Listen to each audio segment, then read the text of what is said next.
Ljudje in ljudine, poslušate 222. epizodo 7. sezone podcasta Obot, podcasta, v katerem za vas gledamo, spremljamo, beremo, preizkušamo in poslušamo serije filme, risanke, špile in knjige vseh žanrov, od F do Z.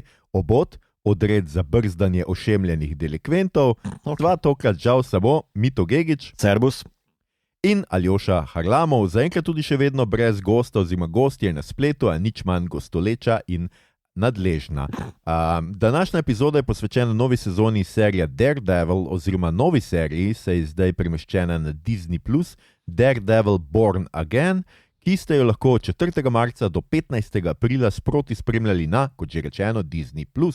Ker je torej še izredno sveža, minister za maščevalce in doma izdelane maske opozarja, epizoda lahko vsebuje kvarnike, zato poslušate na lastno odgovornost. In zdaj malo muzike.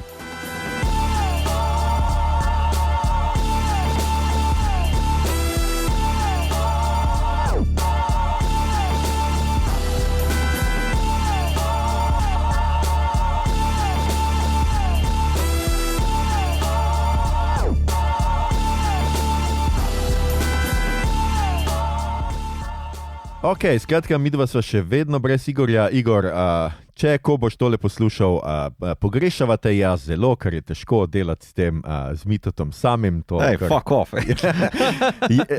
Javno povem. Moram pa priznati, da je čudno brez Igorja delati. Ne spomnim, da bi že kdaj snemal tole brez njega. Ne, jaz mislim, da ne. Do zdaj si ti ene Jaz sem parkrat umanjkal, ampak brez njega še pa nisva, se mi zdi. Ne, jaz tudi mislim, da ne. Ja, malo je tudi meni je malo weird, tako preveč domača si midva, se mi zdi. Ja, tako feeling imam, da bomo to povedala, kaj mama, pa gremo na fuzbol ali pa nekaj.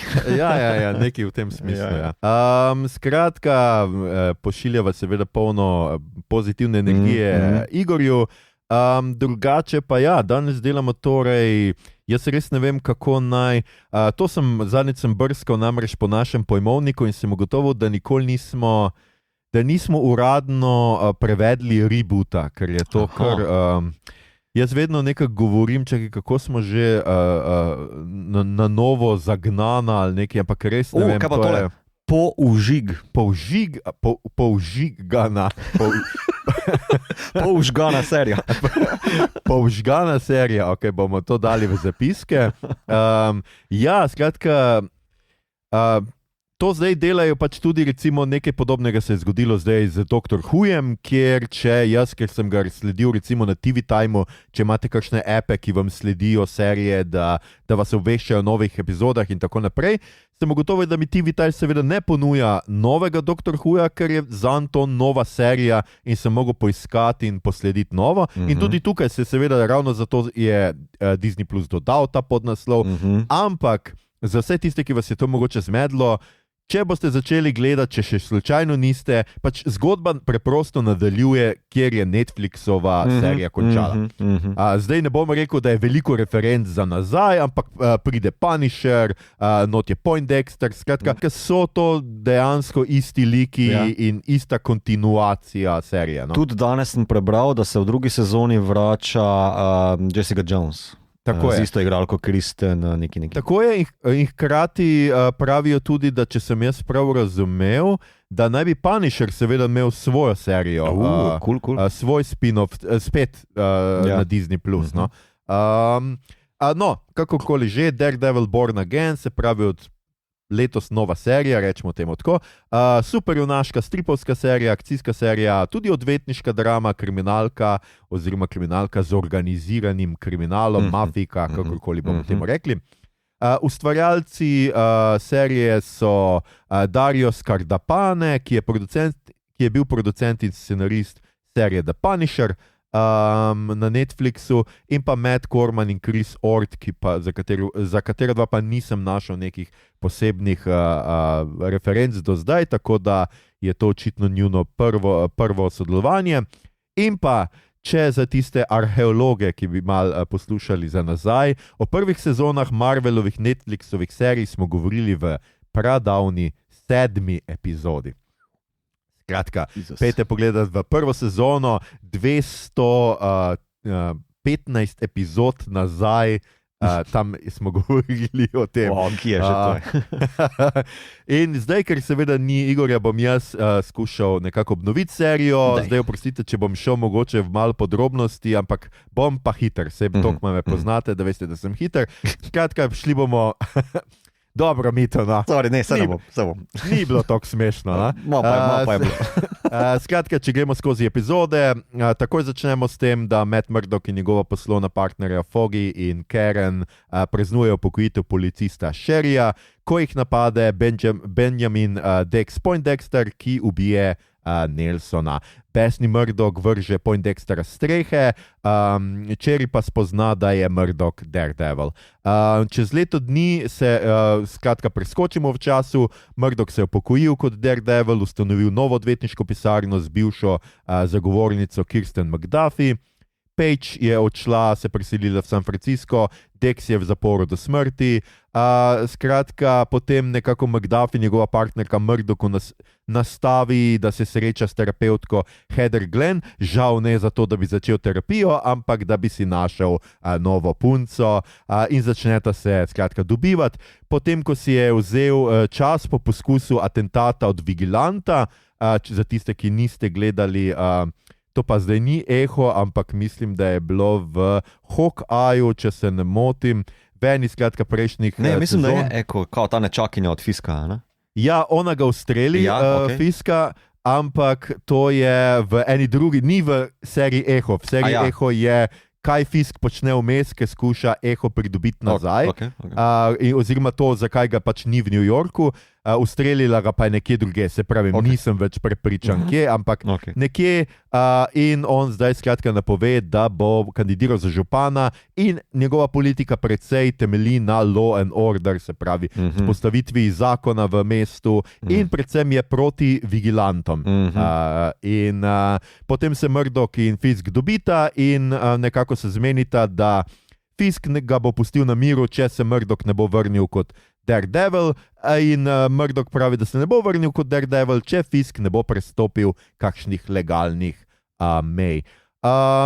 Fisk seveda zmaga na volitvah in medtem prizna ženi Vanesi, da ve za njeno afero z nekim Adamom, medtem ko ga ni bilo.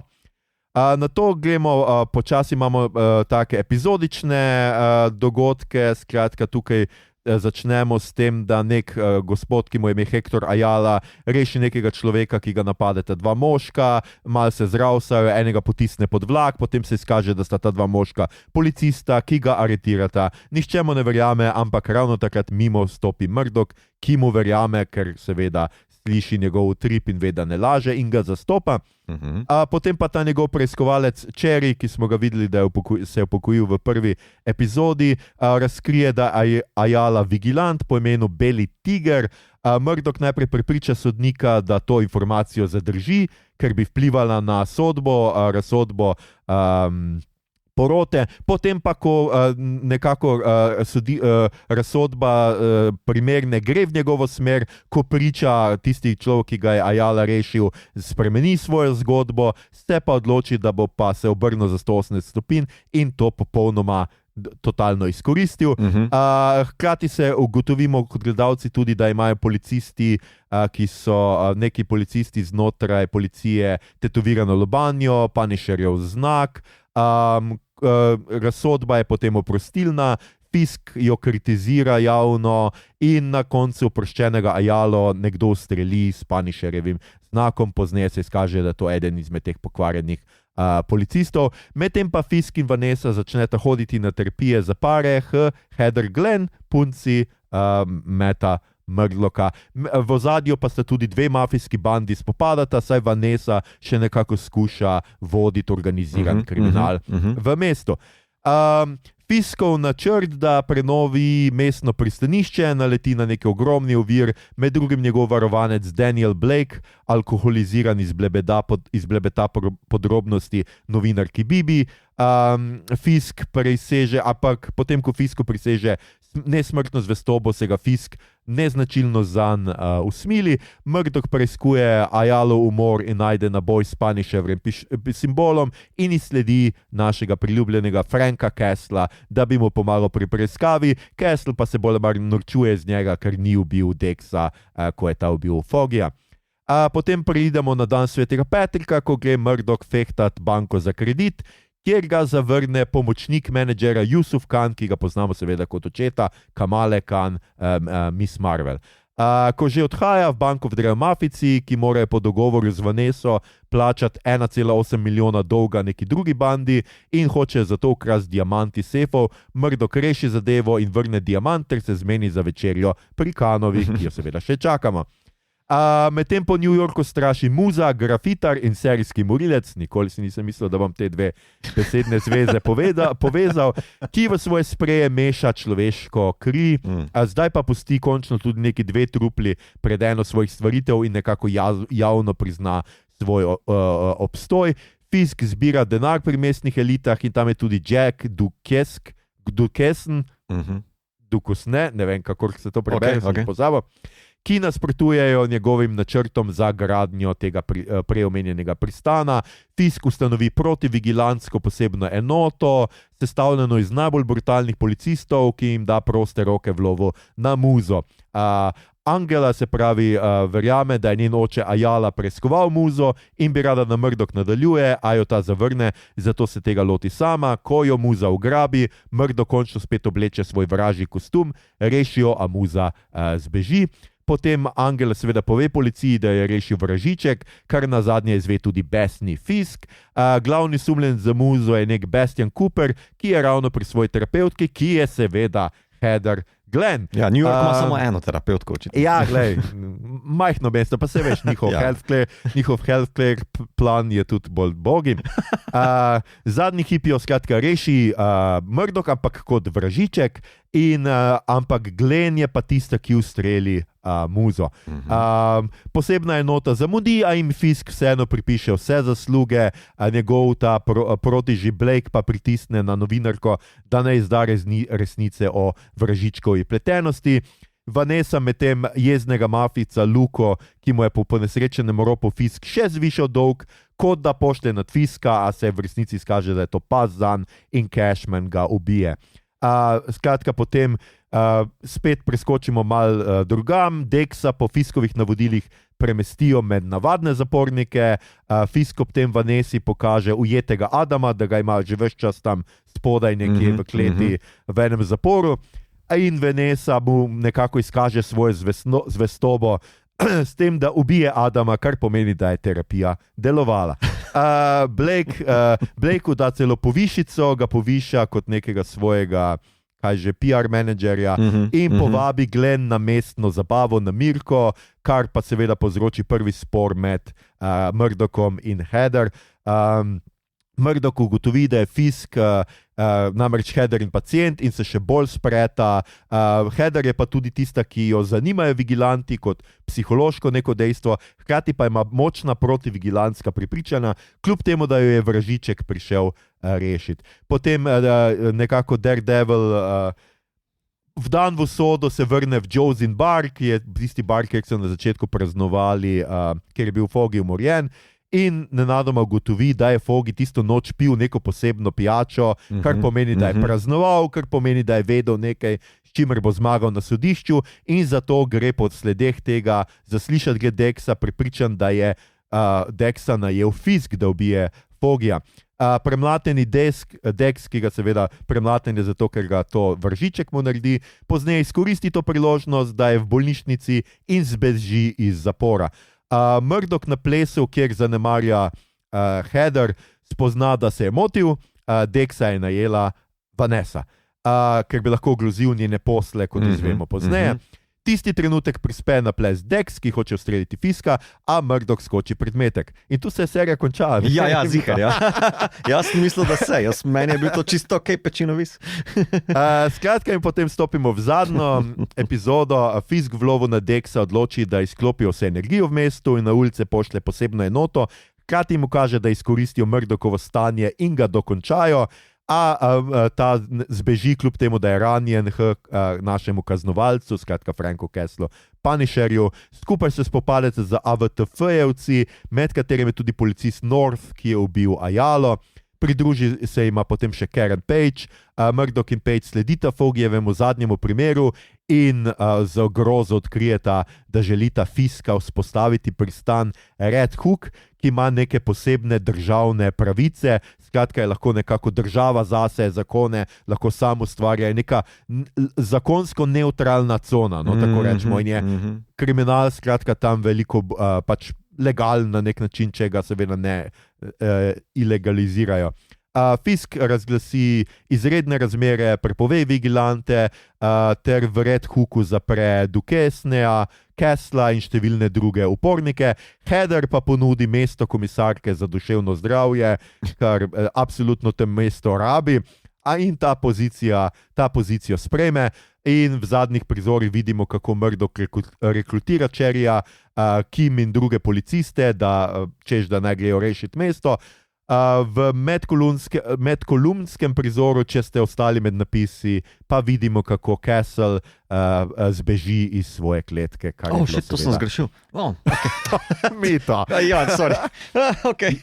Ja, mislim, da je sicer malo včasih pri Netflixu res problem, ker ti včasih tudi te prizore hoče preskočiti in ga je treba kar prepričati. Ja, tisti majhen kvadratek Disney Plus, ti fukne majhen kvadratek, pa ti pol preskoči. Ja, to sem zgrešil. Ja.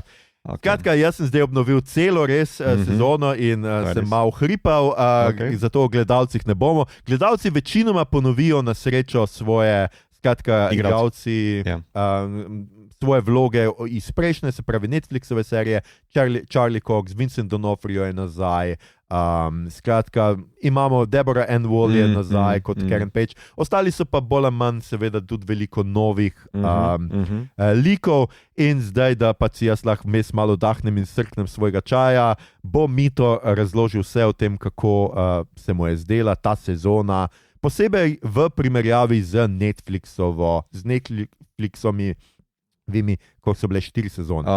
Meni je bila zelo všeč. Moram reči, da je v bistvu prava osvežitev za Daredevila, še bolj pa se mi zdi oziro na Marvelovo trenutno postavko ali pa estetiko. No? In kar mi je najprej v oči padla, prav točno to, estetika te nove serije.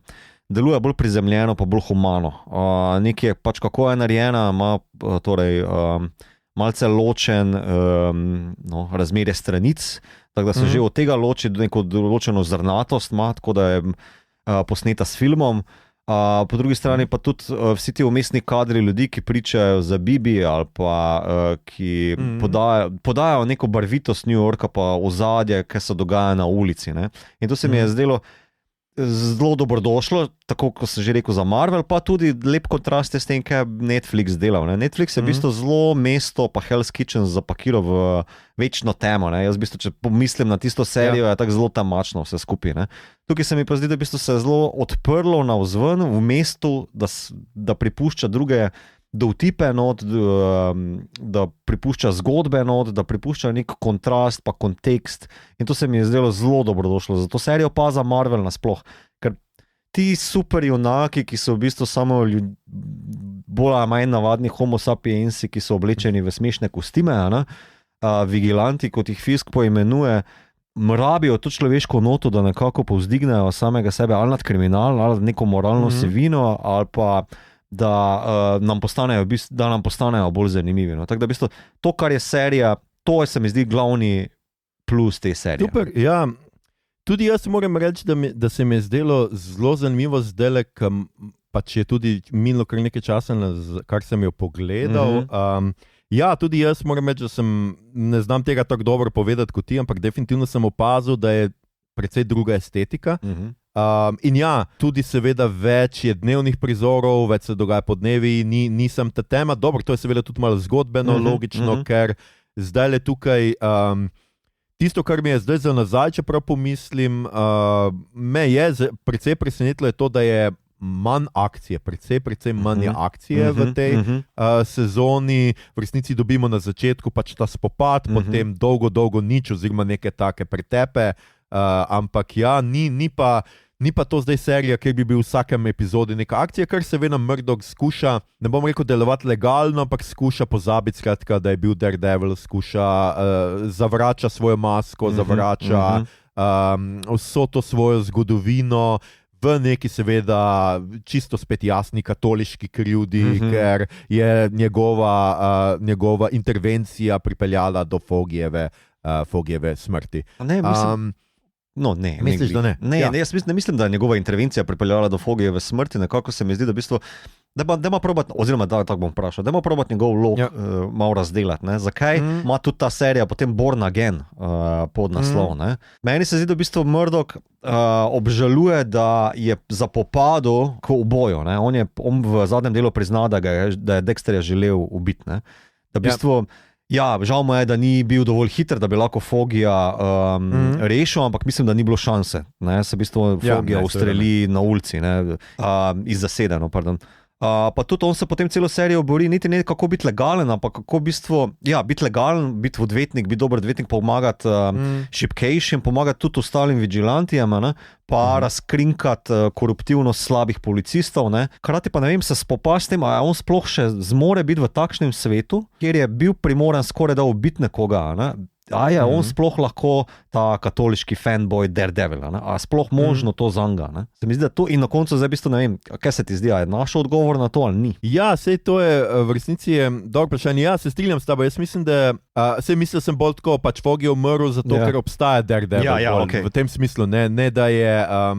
Čeprav pač, jaz mislim, da na koncu, ker seveda ugotovi, da jaz mislim, da Foggy bi umrl tukaj v vsakem primeru, ker je pač ni šlo za Daredevil, ampak je šlo za njegovo neko zato, ker je bil dober odvetnik, ne? Tako. In je tudi iz njega se mi zdi tako na koncu izpade, da je bil Daredevil, da ta njegova umaknjenost vase, da je za vse kriv on, je bila tudi malo pretirana, ker sploh nihče ni šel pogledat, kaj je Foggy delal, nihče sploh ni nič raziskal tistega, čeprav so tukaj sami pametni odvetniki in Paige kot bivša novinarka in raziskovalka in ne vem kaj. Ja, jaz mislim, da je on na tisti strehi pač doživel nek strah, ko je prvič videl, da, ker pač kot Daredevil on je kot, skratka, Spider-Man ne pobija ljudi, on se maščuje, on jim skratka jih pretepe, pušče dokaze, vse tisto, kar zvečer, kar legalno ne more, pa skuša ilegalno zvečer narediti, ampak ne pobija. To je nekako njegov kredo, mislim njegova moto, želja in tam gor definitivno pač, ko je Dexa vrže strehe, ga ni vrgo strehe zato, ker je mislil, da bo preživel. Tam ga je to je bil, za njega je to enako umoru. On ga je hotel, zato ker ga on hotel ubiti. In jaz mislim, da ga tisto toliko prestraši, da v resnici ugotovi, da se pač tega ne gre več, da tega ne more. In da je Daredevil ta njegova mračna stran, katero on skuša celo to sezono delati posebej z... Ne vede mu seveda pri tem ping-pong žogice odbija njegova nova punca, Heather, ki raziskuje vigilante in ki ima pač eno tako zelo preproščeno psihološko razlago, kdo so vigilanti, ki Meta Murdocha absolutno jezi cel čas, odkar je skupaj z njo. Tako da jaz se strinjam s tabo, mislim, da je pa seveda zelo kompleksna štorija tukaj zadaj. Se mi pa zdi, moram pa priznati, da sem jaz v začetku mislil, da bo tukaj zanimiv obrat, ker sem najprej mislil, da bo pa Fisk obratno želel delati dobro in da bo v resnici hotel biti dober, da je hoče pustiti organiziran kriminal in želi biti dober župan, pa sem zelo hitro ugotovil, da to ni res. Ja, v bistvu je zelo pretanjeno narejeno, njegov počasen premik, ko ne vem, mogoče je imel dejansko iskrene namene, da legalizira svoj biznis, pa da se Vanessa tudi omakne iz njegovega bivšega zločinskega imperija, ampak potem pa mislim, da v zadnjem delu reče, ko se priložnosti ponudijo, jih moraš zagrabiti.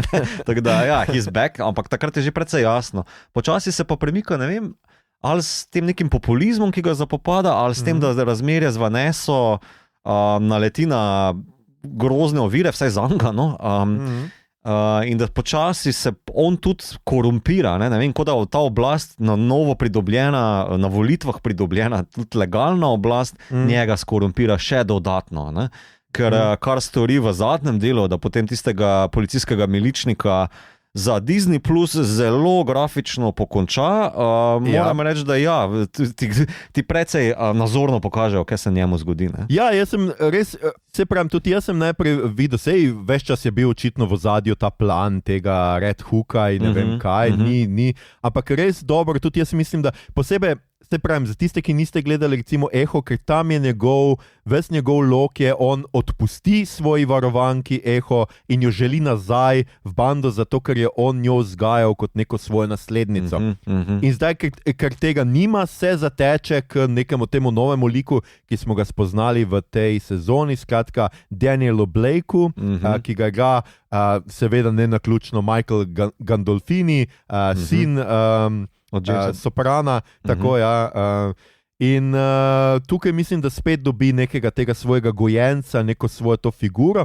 No, hotel sem reči, več sem imel ta občutek, da ga bo Vanessa, da je tukaj Vanessa tista ovira, ki ga skuša spraviti nazaj v kriminal, on pa noče, ampak zelo hitro se pokaže pač v njegovih kako razrešuje politične konflikte, da pač ima še vedno to logiko, ki jo bom jaz imenoval po slovensko menedžersko logiko, ker imamo mi to tudi pri nas, da izvolimo nove obraze, ki potem mislijo, da bojo to državo vodili tako, kot vodijo podjetje, ker bojo darili po mizi, pa kaj hočeš ti meni reči, da moram jaz zdaj iti skozi to proceduro, pa une moram prositi, pa četrte, ko mu skuša ona njegova vodja, njegove kampanje razložiti, komu vse bo moral iti, in kaj vse bojo mogli ti njegovi plani iti, očitno maska, potrpljenje, božja maska, karkoli ima na obrazu, pade dol in si sam misli tako, kje bom jaz tukaj lahko okrog šel, in seveda zelo hitro začne pritiskati na ljudi,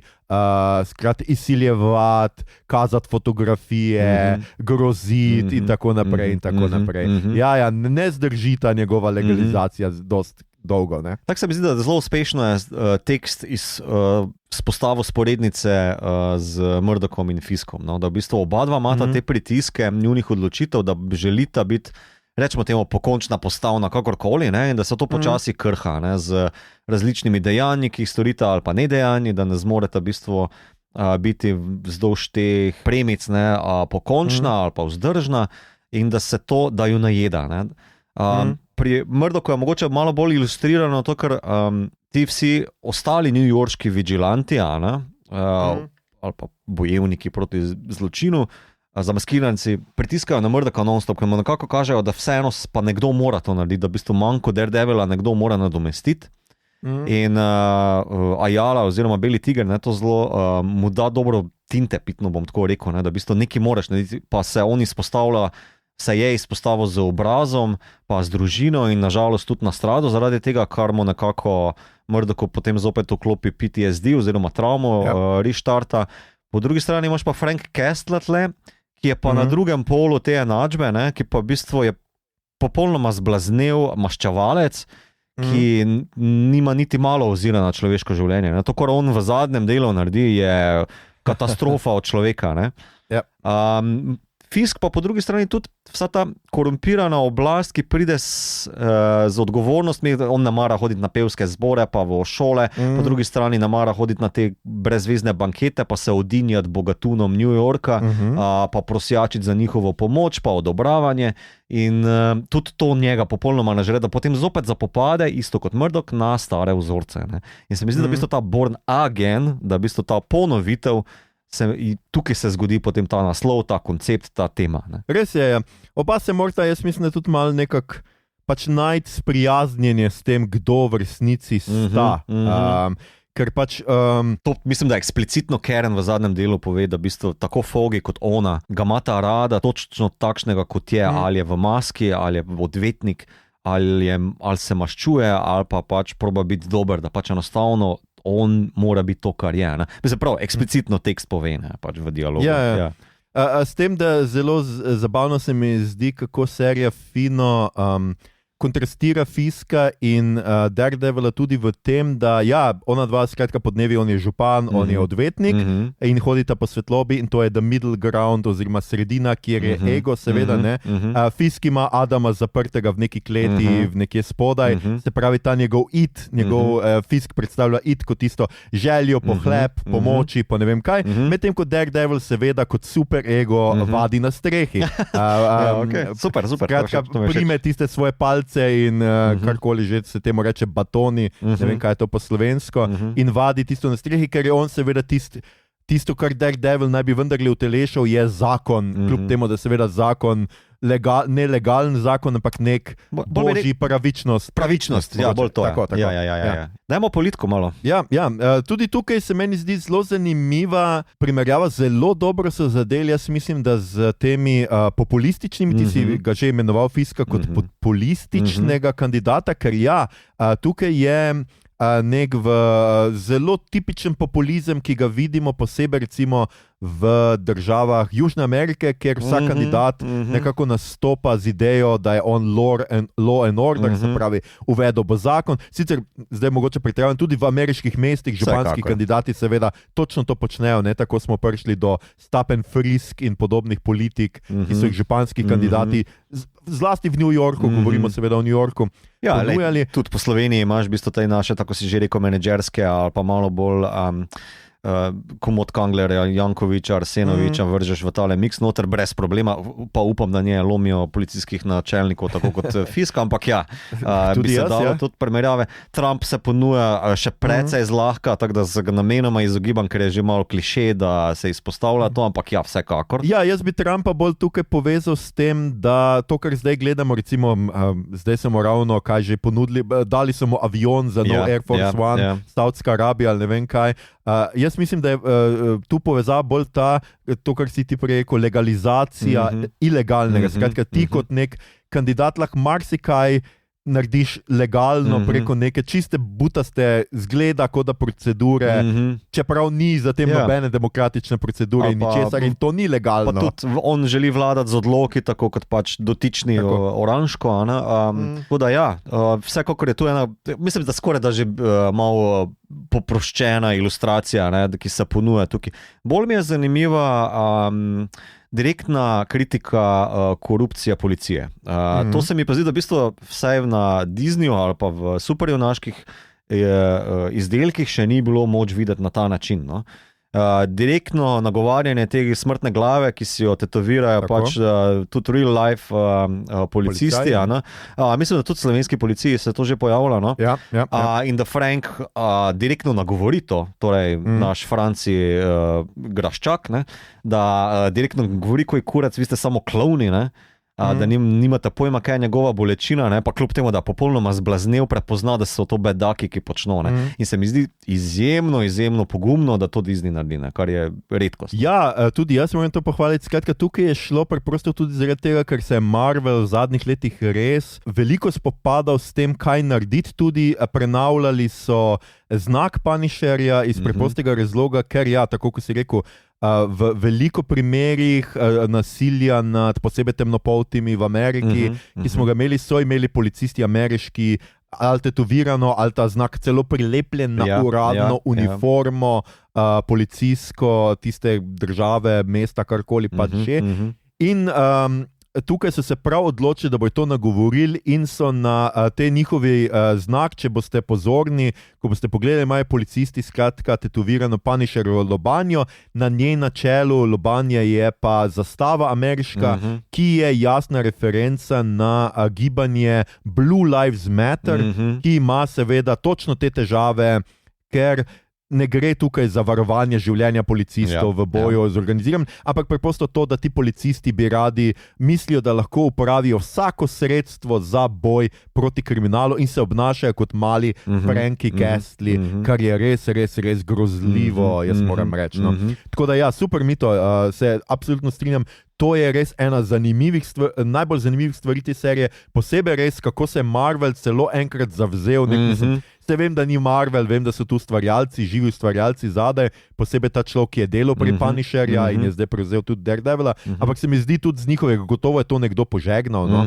In se mi zdi prav, da se serija spopade tudi s to neko družbeno odgovornostjo, ki jo čuti, kot seveda glede na to, da ti ljudje obožujejo Castle League in ga skratka vkorporirajo v neko vsakdanje resnično življenje. Ja, to se mi zdi v bistvu velika moč ali pa prednost nealegoričnega science fictiona, ne? Da v bistvu Marvel napram DC-ja, ki ima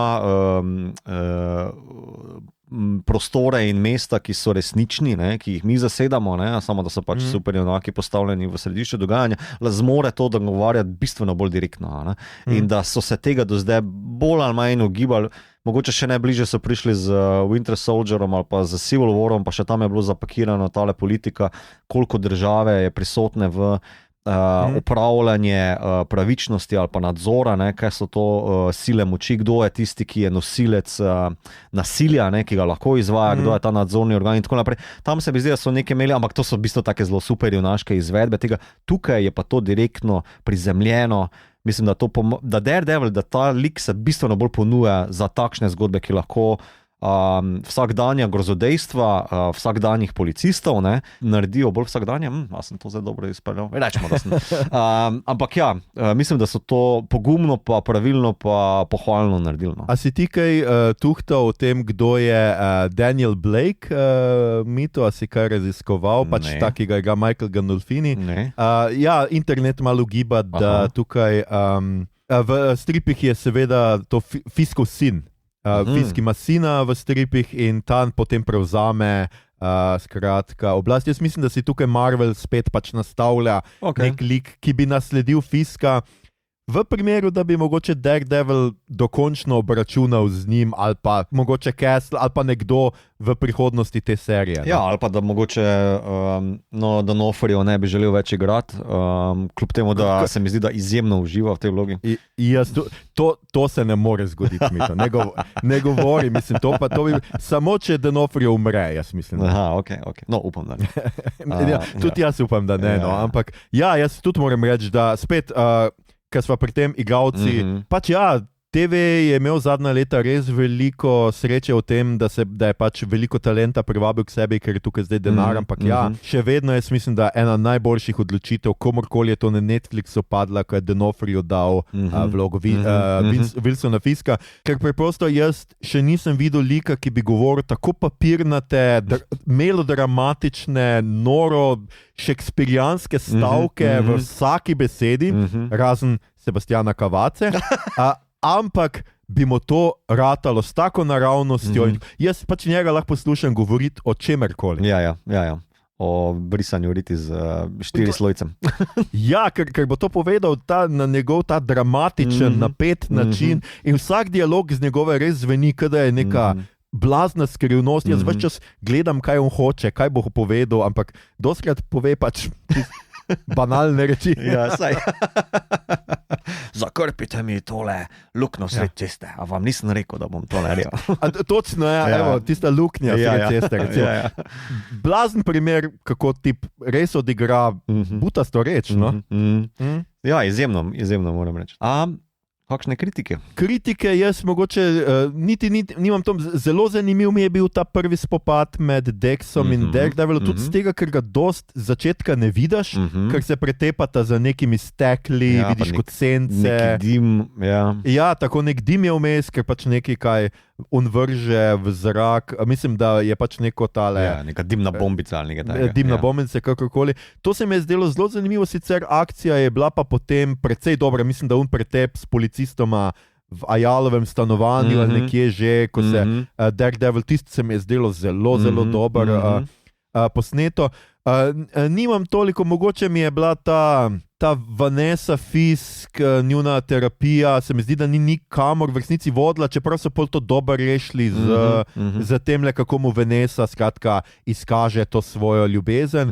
Pričemer tudi jaz, ki sem gledal vse serije, nisem bil čisto prepričan, a smo tega Adama mi kje videli že prej, a je bil ta storyline odkot.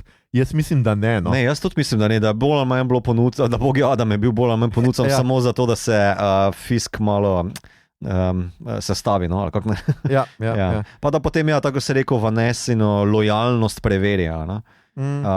Tako da to. Jaz smo mogoče dve kritiki, eno je v smislu akcije, ker nekako je, mogoče ni toliko kritika, kot kao zanimiv način, kako so se odmaknili od Netflixovih izvedb akcije, da pač v prvem delu dobiš te Warnerje, neki značilni pečat Netflixovega Daredevila, potem pa se to premakne v malo bolj Marvelovske izvedbe, kljub temu, da so ok narejene, čisto ok. Mogoče še v zadnjem ali predzadnjem delu, kjer se s Frankom soborita proti policistom, da začnejo zapopadati v hitre reze, pa v neke geografske nejasnosti ali koreografske površnosti, ampak še vedno ok.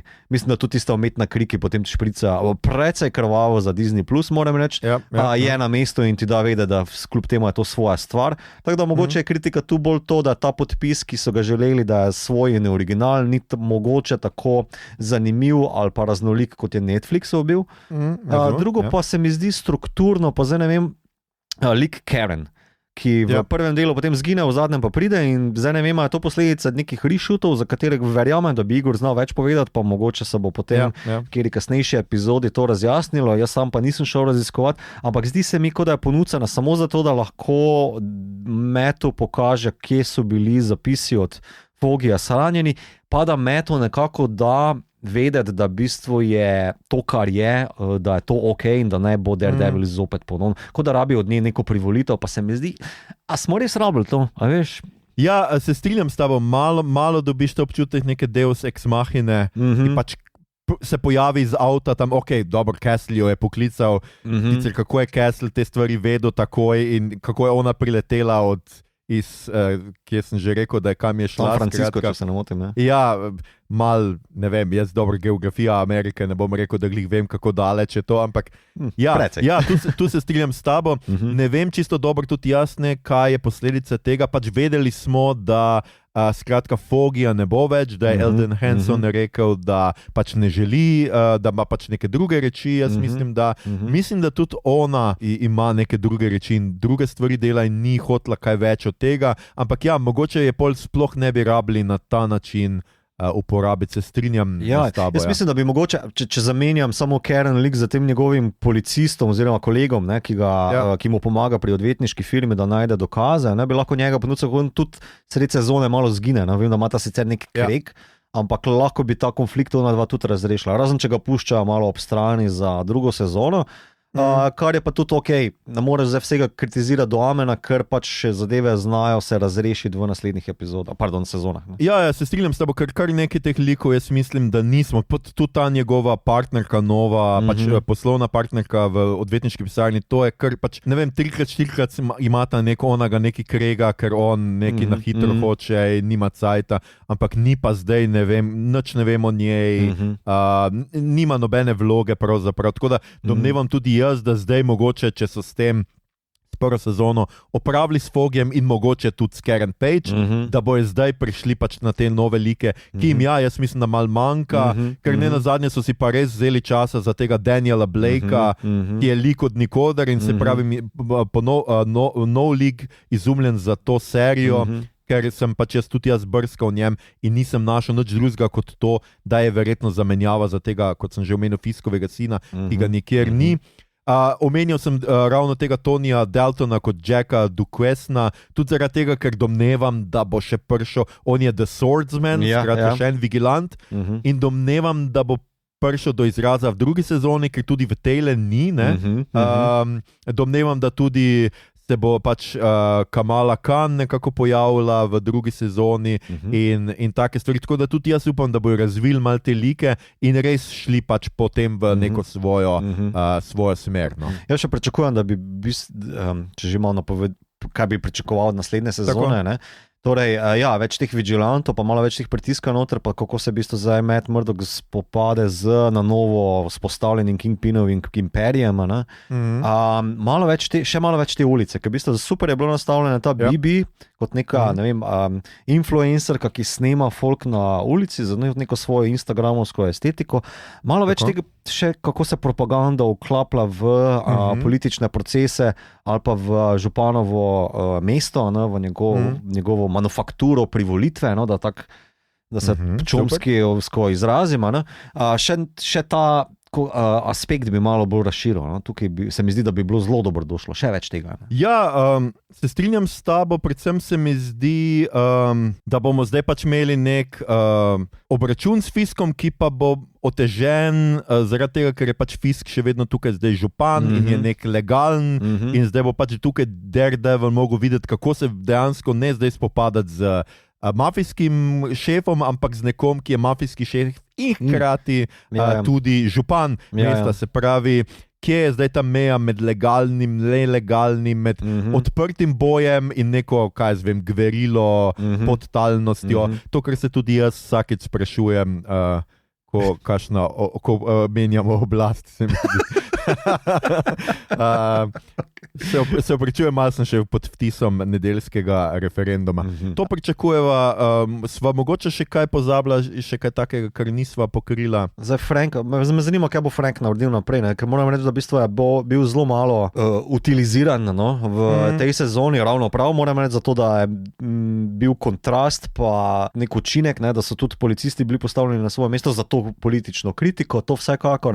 V smislu lika pa ni bil priveden nikamor. No? Moram reči, da pač v oni kleti se skriva, šiva sam sebe po bitkah, pa cele stene ima polepljene z fotkami, pa z cajtningi, zato da išče svoje naslednje žrtve. Tako da pričakujem tukaj bistveno več potem zgodbe. Zdaj, če bo upravljen v Daredevilu ali pa v Solo inačici. Ja, to mora se nekaj zgoditi, ker zdaj v resnici jaz ne vem, kaj je točna motivacija Franka Castla na tej točki, ker načeloma naj bi on pobil jaz mislim, da vse, razen če je kdo preživel, ne spomnim se čisto dobro, ampak naj pač pol tem vsaj povejo, nekdo je še preživel, če tega ali pa te 3 ali pa teh 26 modelov še išče ali ne vem kaj, ker trenutno jaz ne vem, od česa živi, kaj počne človek, ki pač nima drugega kot maščevanje. Ja, od maščevanja se da živeti.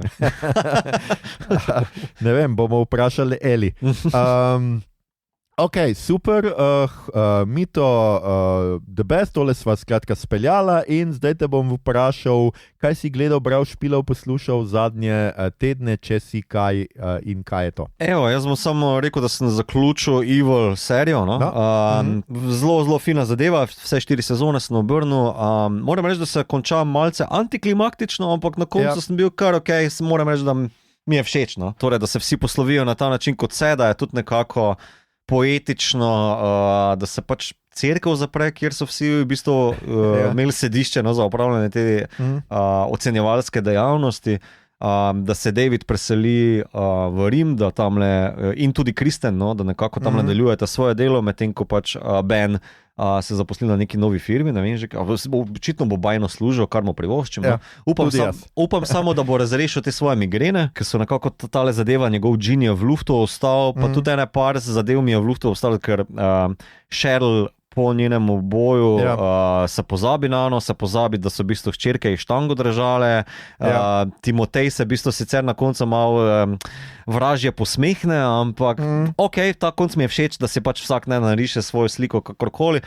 Tako da super serija, nimam ful nekih minusov, moram reči, da mi je všeč kot ta epizodičnost, ta malo detektivka, nadnaravni aspekti, pa zelo humorni aspekti tudi na svoj način. Tako da jo pa zelo priporočam. No super, me zelo veseli tudi, podpišem vse, kar si rekel, tako da se mi zdi... Ja, tudi jaz moram reči, da dolgo nisem gledal ene serije, ki bi mi epizodičnost, pa hkrati ta nek višji zgodbo celotno nekako tako dobro zapakirala in prodala, kot mi jo je Evil. No? Še kaj, Mito? Jaz bom pa poročal o 2 zadevah. Čez vikend sem malo obležal v bolezni in to je mi pomagalo, da sem pogledal kar nekaj reči. Med drugim sem pogledal celo prvo sezono The Bondsmana, sej ni, mislim, da je nekih 8 delov, so pa približno pol urce dolgi, na Amazon Primeu ga imate. Gre za zelo zanimivo pač idejo, skratka Bondsman, se veste, to je v Ameriki nek ta tip, ki išče ljudi, ki jih je sodišče spustilo na prostot za neko kavščino. Varščino, Tako, varščino, pa potem seveda niso se vrnili, pa niso plačali, pa kakorkoli že. Ja, igra ga Kevin Bacon, ki ga skratka malo po tistem, mislim, da 5 minut, ko išče nekoga zaštiha, ampak mu prerežejo grlo, ampak potem se v naslednjem prizoru prebudi in počasi mu grlo zaraste nazaj in ugotovi, da ga je pekel poslal nazaj, da bo lovil demone, ki bežijo iz pekla. Didn't see that one coming. Ja, tudi tukaj se malo igrajo podobno kot Evil z temi podobami pekla in birokracijo. Tukaj je pekel neko pot of gold, ga predstavlja na zemlji neka organizacija, ki ga zasuva najprej telefon z nekimi sporočili, pač, pot of gold, pač nekaj kvazi Irish. Všeč mi je dogajalno okolje, ki je pač ameriški jug, kar je meni vedno zabavno gledati, ampak mogoče seriji manjka malo humorja, malo neke svežine, pa seveda on gre in posod išče, ampak vsakič išče drugega demona, vsakič zelo hitro pravi s temi demoni, tako da nimaš nekega občutka, da je to res neka težka reč. Ima pa neke zanimive sivine, skratka, pozneje se izkaže, da je v pekel šel zaradi tega, ker je nekoga ubil, ker je naredil eno napako in se skuša skratka za to odkupiti. Ampak po drugi strani spet nočem biti preveč. Prva sezona se mi je zdela čist lušna, hitro mine, res lahko jo pogledate v enem dnevu, zato ker se pravi, to je nekih 4 ure, ne 6 ali pa tam nekaj ur, rečemo tako, če je toliko epizod oziroma malo manj. Skratka, hitro se da pogledati to. Poročal bi pa, ker gledam spet grozljivke v svoji zgodovini hororja, o eni, na katero sem naletel, o kateri nisem nič vedel, imenuje se The Tingler. Gre za to iz leta 1959, gre za grozljivko, kjer Vincent Price, ki igra glavnega lika kot znanstvenika, patologa, ugotovi, da ljudje, ko začutimo strah, se nam materializira na hrbtenici neka stvar, dolga, kena 100 noga oziroma neka ta, ne 100 noga, kako se reče tem, štrigla, v tem smislu, se ti in te zgrabi, se oprime tvoje hrbtenice, hrbtenjače, kakorkoli že, in te skratka trese in in žre tvoj strah, skratka uživa tvoj strah in če te je preveč strah in ti lahko zlomi hrbtenico, on je skratka to ugotovil, še posebej, če ti znebiš pa se je tako, da zakričiš. Ko zakričiš, ne mara tega zvoka in izgine, ne? In zaradi tega kričimo, ko čutimo strah.